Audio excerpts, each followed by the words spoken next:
Bonsoir, mesdames et messieurs, chers téléspectateurs. Vous êtes tout naturellement sur Tribune Jeune, votre authentique plateforme d'expression libre.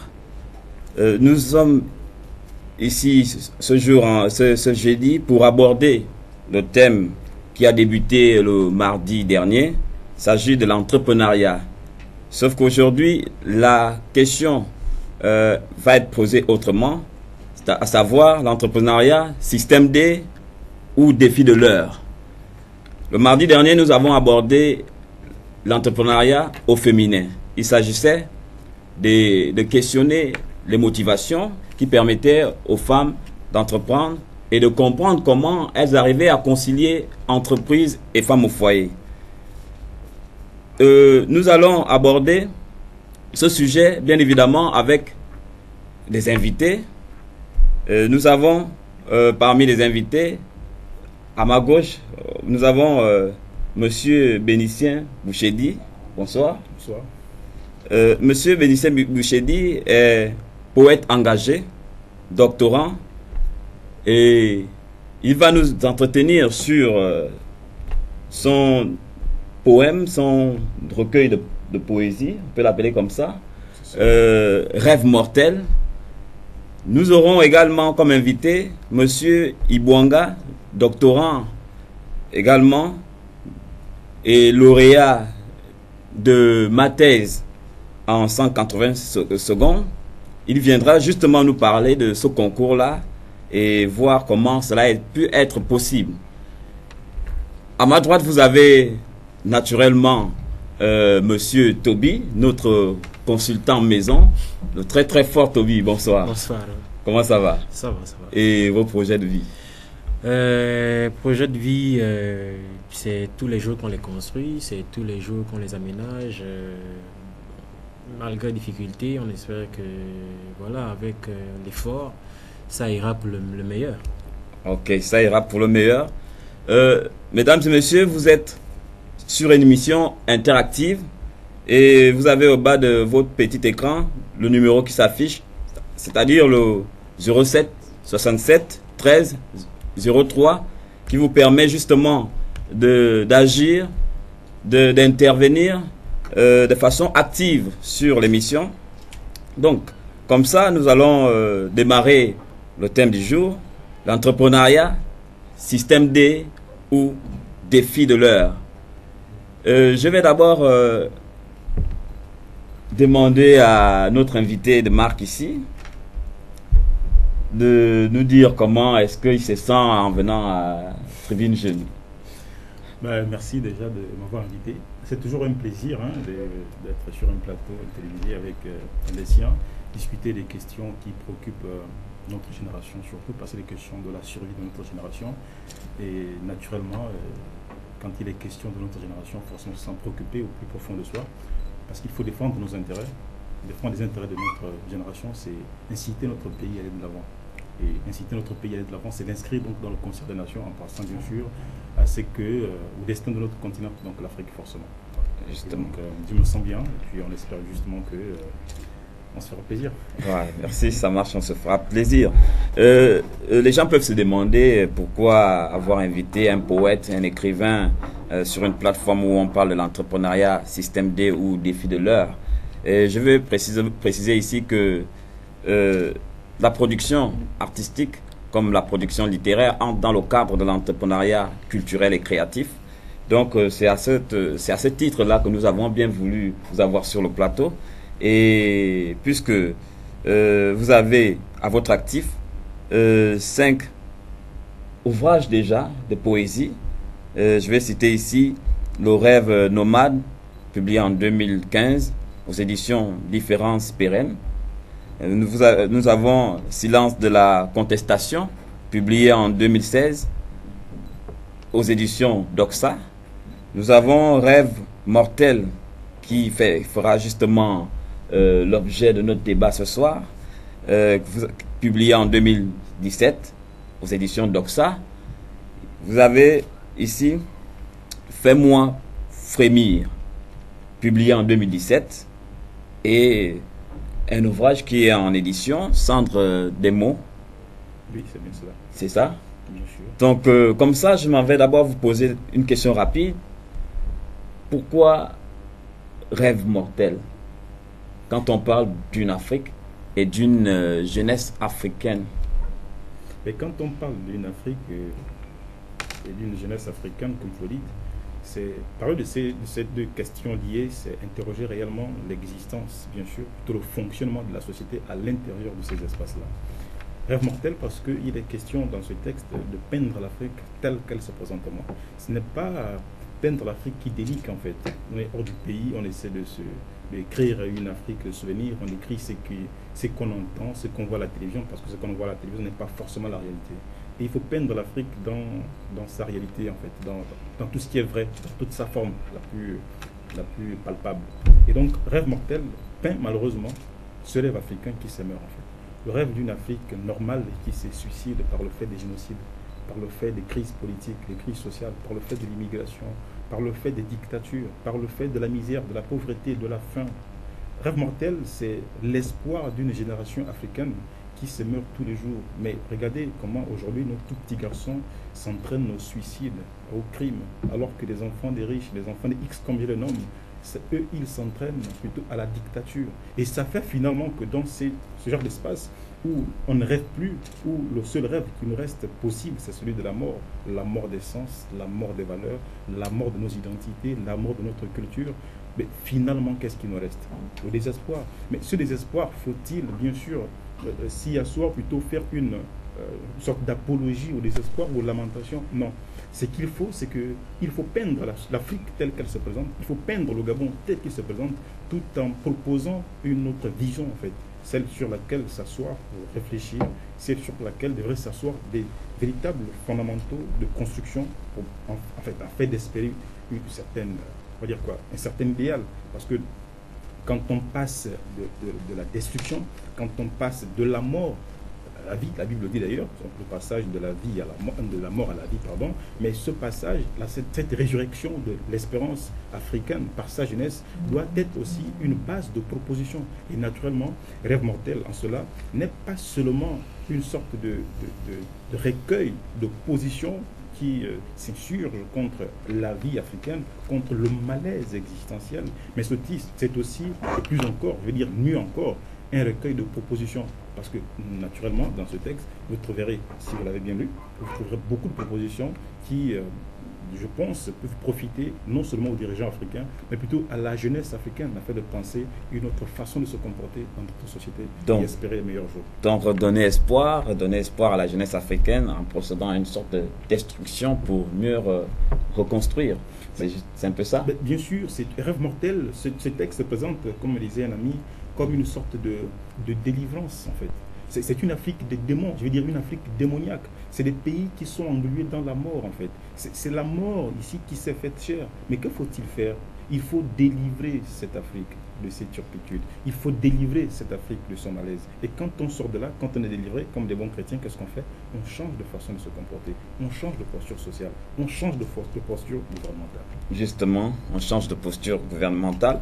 Avant d'entrer en profondeur dans le contenu de cet ouvrage très riche en termes de peinture de l'Afrique, une Afrique sombre, je vais d'abord revenir un peu sur le consultant pour lui demander si réellement la question de l'entrepreneuriat aujourd'hui peut être vue comme, pour emprunter ici l'expression, un rêve qu'on veut offrir à la jeunesse africaine, gabonaise en particulier, où ça devient un défi, hein, où ça devient un défi dans la société globale, ou bien ça devient un système D, c'est-à-dire par que faire qu'on entreprend.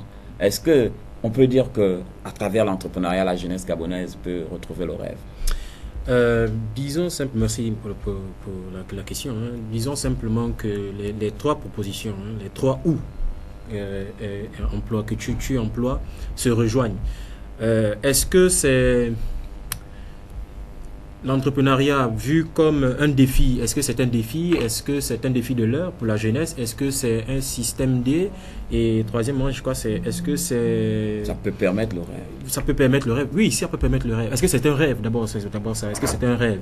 Tel que l'intitulé du livre de mon frère Bénis, Rêve mortel. Est-ce que c'est un rêve? Oui, l'entrepreneuriat est un rêve.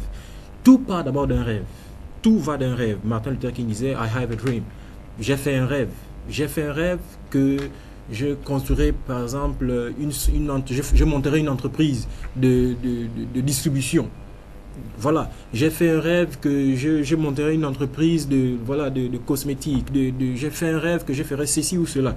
Tout va d'abord dans le rêve. Et dans le rêve, et c'est à partir de ce rêve qu'on extériorise, qu'on parvient à le mettre en pratique en se donnant les moyens, les capacités de pouvoir mettre ce rêve-là en pratique. Tout va d'abord d'un rêve. Est-ce que c'est un défi de l'heure? Oui, c'est un défi de l'heure parce que on l'a dit mardi sur ce plateau, la fonction publique, pour ne parler que du Gabon, la fonction publique ne peut pas employer tout le monde. Ça devient impossible, ça devient insupportable. Alors il va falloir que les jeunes se réveillent. Regardez un peu partout en Afrique, ailleurs, comment ça. J'aime toujours prendre cet exemple-là, le Sénégal. Regardez la jeunesse sénégalaise, comment elle est entreprenante. Mais est-ce que cette logique aujourd'hui d'entrepreneuriat et auto-emploi n'est pas une fuite en avant pour laisser ça ne peut pas être. Dans une certaine mesure, on peut penser ainsi, mais ça ne peut pas être une fuite en avant pour l'État, parce que l'État ne peut pas employer tout le monde.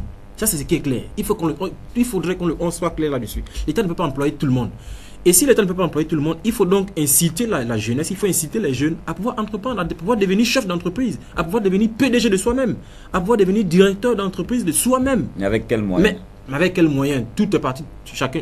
Vous voulez que ce soit l'État qui vienne vous dire, écoutez, voici 2 milliards de francs, montez une entreprise, voici tant de millions, montez une entreprise, voici montez une entreprise. Moi, je vais vous prendre un exemple simple. Sos Tata, M. Ovono, lorsqu'il a monté son entreprise, il n'est parti de rien. C'était un simple étudiant en France. Il a vu comment ça s'est passé là-bas. Il est revenu chez lui. Il a fait comme il pouvait. Avec les moyens dont il disposait, il avait à sa disposition. Il a peut-être sollicité la contribution de ses parents, de ses amis, et puis voilà. C'est parti comme ça. C'est parti de rien. Tout va de rien. Tout va de rien. De rien, je deviens PDG d'entreprise. Steve Jobs n'en a pas attendu que, voilà, je sais pas moi. Est-ce que tu penses vraiment qu'au Gabon, tout le monde peut entreprendre? Mais tout le monde peut entreprendre. Après, ça dépend de sur quoi on veut entreprendre. Tout le monde peut entreprendre. Tout le monde peut devenir entrepreneur. Mais après, ça dépend de sur quoi on entreprend. Voilà. Tu ne vas pas faire chercher à faire quelque chose que quelqu'un d'autre fait déjà. Si tu ne cherches pas à faire mieux que ça. Ok. Voilà. Tout le monde peut entreprendre. Tout le monde peut entreprendre. Et pour terminer avec le système D. Allez-y rapidement. Oui, on peut dire système D. C'est comme je disais, les trois ou se rejoignent. Système D, parce que voilà, je reviens à ce que je disais déjà au départ, que l'État ne peut pas employer tout le monde. Et donc, qu'on est... Mais attention, le système D, c'est la débrouillardise. Hein. Mais oui, mais c'est justement ça. Il faut c'est la dernière issue, la dernière carte, on ne peut plus rien faire. C'est ça. Est-ce que vous préférez, vous souhaitez que un jeune étudiant qui sort un jeune étudiant qui sort de l'université, qui sort d'une grande école, il vient d'obtenir Mohamed Bouazizi, je crois, en Tunisie. Pourtant, il était maîtrisard. Il avait une maîtrise, je sais plus trop en quoi. Mais allait-il rester chez lui à attendre que l'État fasse un recrutement de masse? Mais non. Il faut bien pouvoir s'assumer à un certain moment. C'est justement de cette Afrique-là que nous parlons. Lorsque on parle d'entrepreneuriat, on dit vous dites tout le monde peut entreprendre et que il y a toutes les conditions, il y a les possibilités. Donc l'État voudrait que les jeunes s'engagent pour se prendre eux-mêmes en charge. Mais de l'autre côté, nous avons dans ce livre déjà, qui est ce recueil de poèmes ou cet ouvrage de poésie, Rêve mortel, hein, qui est un poème violent, hein, on le dit ici, une rage écorchée, sans douceur tissée. C'est-à-dire que c'est un engagement déterminé à en découdre ou à découdre avec un certain système, un certain fonctionnement. Et puis à l'intérieur, quand j'ai lu, j'ai voulu donner un autre nom, un autre titre à cet ouvrage. C'était, pour moi, ça devrait être Rêve de liberté. Parce que j'ai vu qu'à l'intérieur, vous avez beaucoup pris de l'accent. Vous avez beaucoup mis de l'accent sur la liberté. Et il y a même un endroit où vous avez écrit en lettres capitales le mot liberté. Est-ce que cette Afrique en manque de liberté par le fait qu'il y ait des dirigeants qui ne veulent pas donner la possibilité à la jeunesse de rêver, à leur jeunesse de rêver, et qu'une classe dirigeante assoiffée du pouvoir peut réellement permettre à cette jeunesse-là d'entreprendre? Parce que ici, la question que vous posez, le problème que vous soulevez ici, c'est justement le problème de liberté. Est-ce qu'il y a la liberté d'entreprendre? Bien sûr. Et tout à l'heure, quand le frère intervenait, j'avais envie de prendre parole, mais malheureusement, il est question aussi, bien sûr, de flirter avec l'esprit d'entreprise. Sur le cas du Sénégal, par exemple, on ne peut pas comparer des cultures. Parce que naturellement, quand on voit le fonctionnement du Sénégal, celui du Gabon, c'est beaucoup de poids et beaucoup de mesures. Parce que l'entreprise au Sénégal est d'abord culturelle, d'idées d'entreprise. Donc l'entrepreneuriat est culturel chez eux, contrairement à notre pays. Aujourd'hui, si beaucoup de jeunes se sentent obligés d'entreprendre, c'est parce que l'État a failli.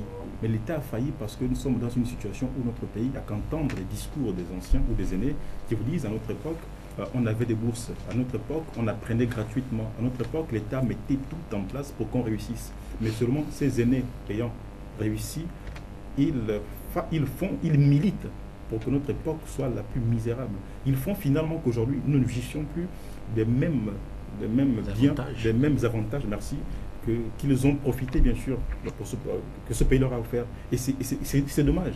Et dans ce cas, qu'est-ce qui arrive finalement? C'est votre rêve de devenir docteur qui meurt. Parce que vous allez à l'école, votre école est en grève toute l'année, vous finissez par entreprendre quoi? Le braquage pour survivre. C'est l'idée de survie. Vous rêvez de quoi? D'être médecin, on va dire ça comme ça. Vous arrivez, l'université est toujours en grève, bien sûr. Il n'y a pas les cours qui vont avec. Qu'est-ce que vous faites? Vous faites le concours d'entrée à la police. C'est votre rêve qui meurt. Et c'est le pays, bien sûr, qui perd. Il n'y a qu'à interroger ceux qui entreprennent aujourd'hui. Dans quel domaine entreprennent-ils? Mais qui entreprend et qui fait quoi? Et ce sont des métiers de survie. Et ces métiers de survie interviennent naturellement parce dans que le système D. Bien sûr, mais parce que le pays a échoué. Tout est fait, tout est entretenu. Tout le malaise existentiel de notre pays est entretenu, mais par des aînés qui militent nuit et jour à corrompre la réussite de la jeunesse africaine. Ils savent, ça je suis fort conscient, ils savent une chose, ça je ne manque pas de le dire aussi. Nous sommes la génération pour notre pays la plus instruite de l'histoire de notre pays. Nous sommes la génération la plus instruite.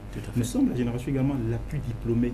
Nous sommes la génération la mieux cultivée. Ouais. Mais paradoxalement, la plus pauvre de notre pays. Mais pourquoi? Le constat, il est fait. Il n'y a qu'à parcourir la rue de Libreville et voir comment se comporte la jeunesse. Il n'y a qu'à voir comment cette jeunesse se sent aujourd'hui obligée de se prostituer culturellement et politiquement. Mais pourquoi?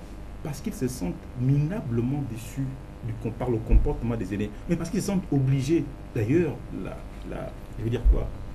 La maxime est trouvée. On va encore faire comment? Mais on va encore faire comment? Mais c'est votre rêve à vous qui s'échappe. Vous le voyez entre les fleurs quand vous parlez bien sûr du rêveur, du mot liberté dans le texte. Et là, dans le texte, il est question bien sûr du poète et du rêveur.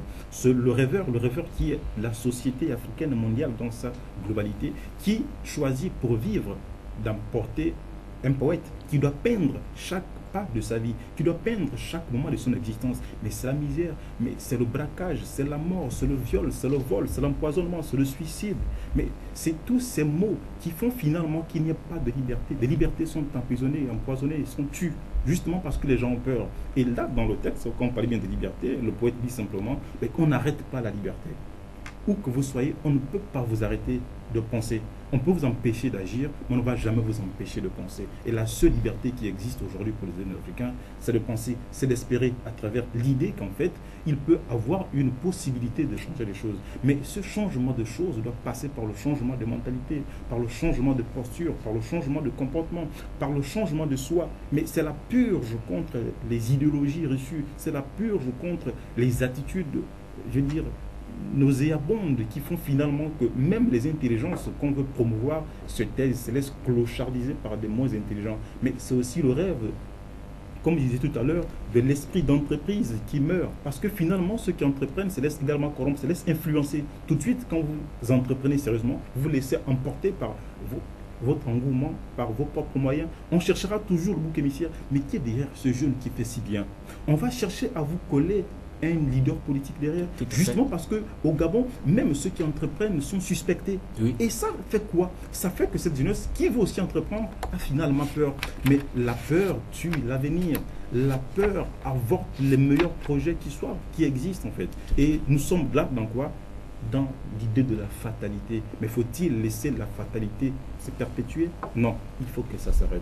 Il faut donc tuer, s'il faut le dire, il faut tuer ce virus-là. Il faut essayer de détruire cette vérité sociale, je vais dire, pour faire en sorte que notre pays aujourd'hui, je vais dire, notre humanité engendre de nouveaux rêves. Cela peut être les rêves d'espoir, les rêves d'espérance en fait, les rêves d'encouragement, les rêves de félicité. Savoir que quand l'autre entreprend quelque chose de plus formidable, qu'on sache le reconnaître, qu'on dise, bah tiens, il y a du bon, il faut l'encourager à le faire. Mais pas des critiques négatives qui découragent. À partir de ce moment, on comprend bien que vous êtes animé par la volonté de voir l'Afrique changer, de redonner espoir, parce que l'espérance ou l'espoir est mort.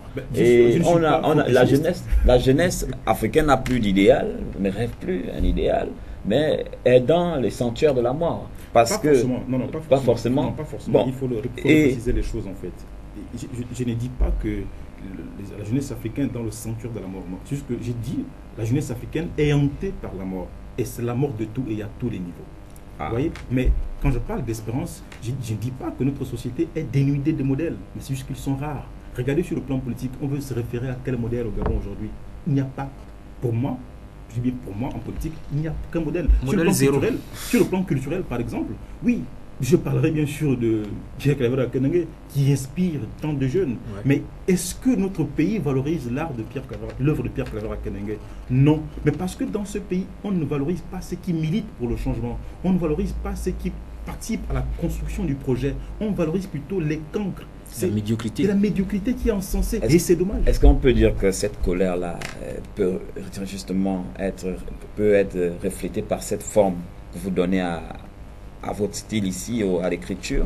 Parce que je vois, les vers sont entremêlés entre les proses. Et le plus souvent, on est habitué à voir des poèmes totalement en vers. Mais là, on a les proses et les vers. Et il y a même une phrase, une strophe énigmatique qui revient à chaque fois dans le texte. J'ai pu totaliser une affaire de 9 ou 8 fois. Hein? C'est cette strophe-là. Et moi, je continue mon errance. Je passe, je marche, je m'assieds, je rumine dans un silence bruyant. Et je crois que ça, c'est le rêveur. Mais bien sûr, mais il est question ici, comme je vous le disais tout à l'heure, c'est la société en fait. Je vous disais, Rêve mortel, c'est deux personnages qui sont mis en musique. C'est le rêveur, le rêveur qui est donc l'image de la société, et puis le poète qui a bien sûr son rôle à jouer dans cette société mortifère. Mais le rêveur, comme je disais, il n'est pas obligé de... Je veux dire quoi? Je veux dire, il est obligé d'être errant. Il erre à tous les moyens, à tous les niveaux. Je vous dis, c'est l'image de notre société qui est coincée par elle-même, qui est coincée dans ses considérations abjectes, et qui est obligée d'errer. Aujourd'hui, l'errance, c'est une thématique largement développée en littérature, hein, mais c'est un fait social. Mais c'est nos rêves qui sont en pleine errance. On veut tout essayer pour essayer de s'accrocher à la survie en fait. On veut tout essayer. Vous allez à l'école, ça ne tient pas. On fait des petits métiers. Les petits métiers ne tiennent pas. On essaie le braquage, ça ne tient pas. On essaie la prostitution, ça ne marche pas. On va en politique, ça va accrocher peut-être parce qu'on fera de vous un clochard. Voilà. Vous êtes en pleine errance. Mais qu'est-ce qu'on fait? Le poète, il essaie de regarder. Il ne peut pas passer. Il ne peut non plus s'arrêter que faut-il faire? Il faut jeter les pierres de conscientisation à tous les niveaux que ce soit pour espérer. La société est bloquée, les jeunes sont en pleine errance parce que pleine déliquescence. En pleine déliquescence. Bien sûr, mais regardez, sur le plan de l'éducation par exemple, vous voyez, nos jeunes enfants se prennent les cobolos, se poignardent dans plein lycée, ça n'aime personne. Oui. Ça n'aime personne. L'État est complètement indifférent. Mais regardez, on dit qu'il y a depuis 3 jours là, quelqu'un aurait tiré sur un agent de force de l'ordre, je ne sais où, et Libreville est quadrillé par la police. On veut trouver forcément le coupable. Donc ça veut dire que les enfants qui meurent, qu'on égorge par des crimes rituels, dit-on, ça n'aime pas. En fait, ça n'intéresse pas. Ou la mort en Afrique ou au Gabon, en fait, elle est laissée pour compte. Mais c'est triste en fait. Et donc, ce genre de société, comment réveiller? Donc, ça veut dire que, la société est crispée, elle est bloquée, il n'y a pas vraiment possibilité de s'en sortir. Mais en parlant d'entrepreneuriat de jeunes, qui est, comme je le disais, une volonté des capitalistes et de ceux qui pensent qu'il faut minimiser l'État, en fait les pouvoirs de l'État, les missions régaliennes de l'État, dont l'État minimal. Est-ce que, monsieur Toby, est-ce que vous pensez que vraiment les jeunes peuvent s'en sortir dans un tel contexte qui est décrit dans cet ouvrage-là? Oui, je pense que les jeunes peuvent s'en sortir. C'est ce que disait Bénis. Les jeunes peuvent s'en sortir. Pourquoi? Parce qu'il y a de l'espoir. On dit tant qu'il y a la vie, il y a de l'espoir. Les jeunes peuvent s'en sortir. Simplement en ne se laissant pas berner ou amadouer par les plaisirs, par la facilité. La dernière fois, je disais, vous savez, c'est parce que, et même tout à l'heure, lorsqu'il a parlé tout à l'heure, il a rebondi sur ce que j'ai dit en voulant prendre l'exemple sur le Sénégal en disant que faire comparaison entre le Sénégal et le Gabon, c'était des poids et des mesures un peu éloignés. C'est tout à fait normal. C'est parce que dans notre culture, dans notre état, dans notre éducation, on ne nous a pas appris la valeur du travail. C'est ça. C'est ça. Voilà pourquoi on a l'impression que nous sommes bloqués, il n'y a plus d'issue. C'est l'errance dont parle Bénitien. C'est l'errance, c'est à tous les niveaux. Un matin, on essaie d'aller à l'école. Quand l'école ça ne marche pas, on va essayer de braquer. Quand ça ne marche pas, on va faire la prostitution. Quand la prostitution ne paye plus, on va en politique. C'est tout ça. Toby, aujourd'hui, il est possible par la détermination. Je dis, tout va du rêve. Vous avez rêvé, vous avez mis votre rêve en projet, vous le mettez en projet, vous voyez les contours et vous donnez les moyens.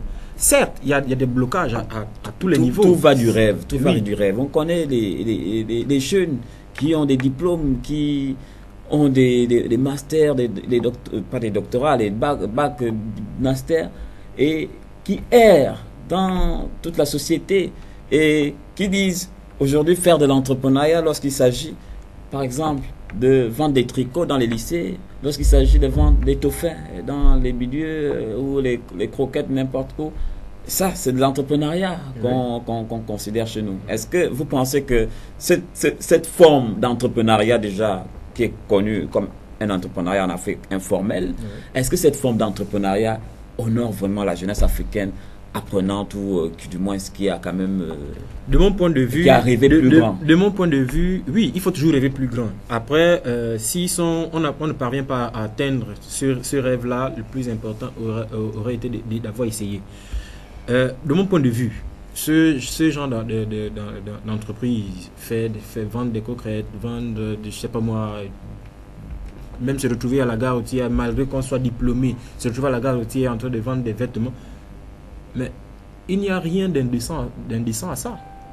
Je dis, toute chose, c'est ce que nous devons rechercher.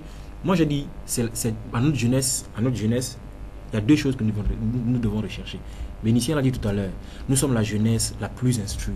Nous sommes la jeunesse la plus diplômée. Mais malheureusement, paradoxalement, nous sommes la jeunesse la plus pauvre.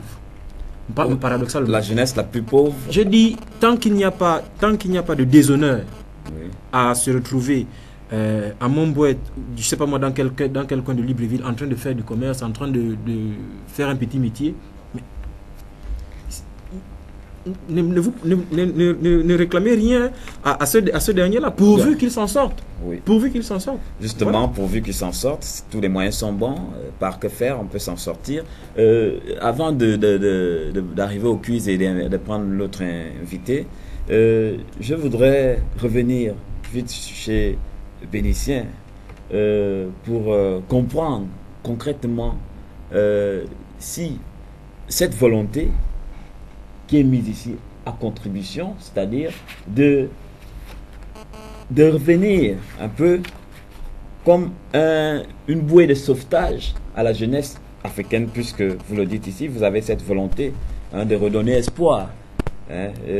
Si je peux lire ces derniers vers où vous dites, après avoir reçu quelque chose ou l'onction du rêveur qui est tombé, puisque quelque part le rêveur est mort. Bien sûr. Il est mort et il vous a transmis, vous le poète, à vous le poète, quelque chose de très important. C'est la poésie, le contenu de cette poésie, la plume, le pinceau, justement, parce que ce rêveur ne faisait que peindre les tableaux, certainement. Mais aujourd'hui, vous dites que je viendrai peindre l'Afrique avec des couleurs nouvelles. Je peindrai l'Afrique jusqu'à ce qu'elle prenne conscience de son infirmité, pour qu'elle se lève et marche vers la prospérité. Justement, c'est ça, c'est tout le souhait de vouloir que l'Afrique se relève, parce qu'elle est tombée sous le règne des princes dictateurs, parce qu'il faut le dire, le poème il est violent, moi je peux utiliser les expressions violentes, donc cette volonté-là est ici. Mais avant d'arriver sur ça, je vais faire un petit lien entre ce texte et ainsi parler Zarathustra de Nietzsche. Parce que quand on prend la forme, déjà, l'écriture, un peu la colère qui a une forme ici, des vers mêlés aux strophes et un peu en désordre, la forme d'écriture, poétique. Voilà. On prend l'intérieur, on prend le fond. Le fond, on a ici un rêveur qui peint une société sombre, qui nous fait état d'une société sombre. Et on a de l'autre côté chez Nietzsche un Zarathustra qui justement dans le chapitre Au pays de la civilisation peint la société actuelle ou les sociétés actuelles comme des pays, des sociétés qui sont dans une civilisation décadente. Le rêveur va donner la plume au poète, le pinceau au poète. Zarathustra va annoncer la venue du surhomme. Et le surhomme, justement, c'est celui-là qui viendra faire en sorte que l'Afrique sorte, faire en sorte que l'Afrique prenne conscience. Est-ce que, en le disant comme ça, on peut faire un lien justement avec le Zarathustra qui vient annoncer le surhomme, le Zarathustra de Nietzsche qui vient annoncer le surhomme, et cette volonté qui est là, qui a été permise par le rêveur qui a constaté les dégâts? Alors, il faut dire que la poésie, c'est d'abord un fait magique en fait. Quand vous écrivez la poésie, c'est comme à l'église, hein. Vous êtes en transe, vous êtes dans une dimension. Et c'est là où vous constituera votre mot de fin, hein, s'il vous plaît, parce qu'après on va aller un peu plus vite. Vous ne maîtrisez peut-être pas. Oui. Comme je disais tout à l'heure, je ne peux pas m'aventurer dans des comparaisons. C'est plutôt à vous de le faire, c'est au lecteur de le faire. Je jette juste l'encre. Je sonne une sorte d'interpellation à la conscience universelle, à la conscience africaine, à la jeunesse gabonaise, parce qu'il en va de sa survie et donc de son humanité. Quand j'écris Rêve mortel, je vous disais tout à l'heure, c'est vrai que c'est au-delà de l'accumulation des frustrations, c'est au-delà de l'explosion de toutes les colères de la jeunesse africaine, de la jeunesse gabonaise. Ce n'est pas mon vécu en moi en tant qu'être humain ou en tant que poète, ce n'est pas seulement la société que je vis. Si la régie a les images de l'ouvrage, hein, on peut les défiler le temps qu'il parle. C'est aussi donc la société africaine dans sa généralité. C'est le rêve de toute la jeunesse gabonaise qui est mis ici en question, qui est défendue en fait. C'est la jeunesse gabonaise, la jeunesse africaine qui parle, mais par la voix d'un homme, par la voix du poète que je suis malheureusement. Vous dites bien, le rêveur meurt, bien sûr. Le rêveur meurt dans le texte parce que c'est la société qui meurt. Parce qu'il a marché dans une société en pleine déliquescence où le mal a régné, le mal l'a emporté, malheureusement. La politique l'a emporté, le vice l'a emporté sur la vertu. Il y a tellement de douleur. Et à la fin, qu'est-ce qui reste?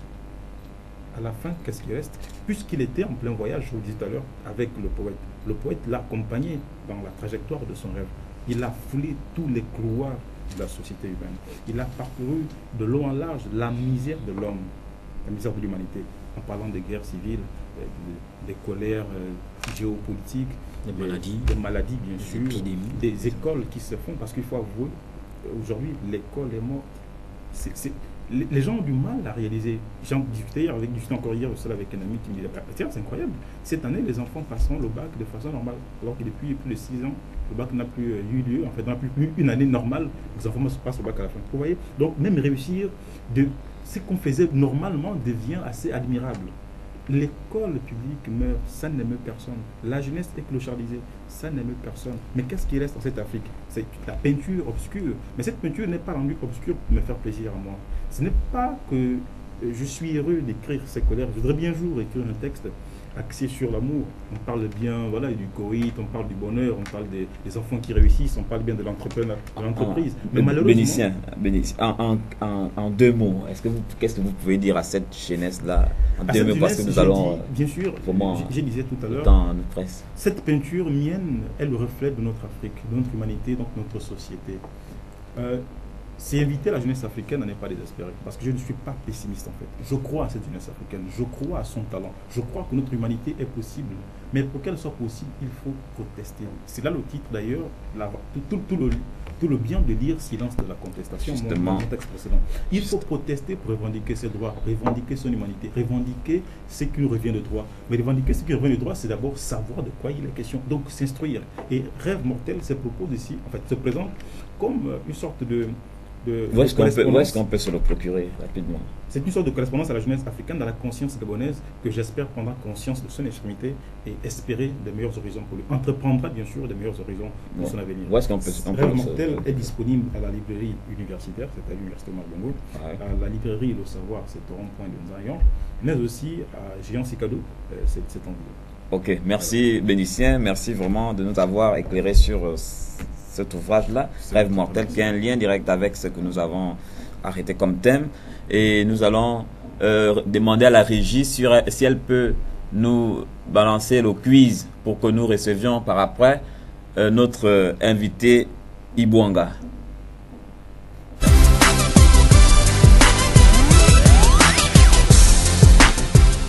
En toute chose dans la vie, c'est la détermination. Lorsqu'on est déterminé, on peut tout. Et ajouter à cela l'organisation. La femme a les atouts, comme un homme aussi les a, et donc peut entreprendre sans difficulté. Il suffit d'être organisé. La concurrence, elle est rude avec les hommes, c'est vrai. Mais les hommes et les femmes entreprennent les mêmes études, par exemple. Et du coup, les femmes aussi ont leur chance d'entreprendre.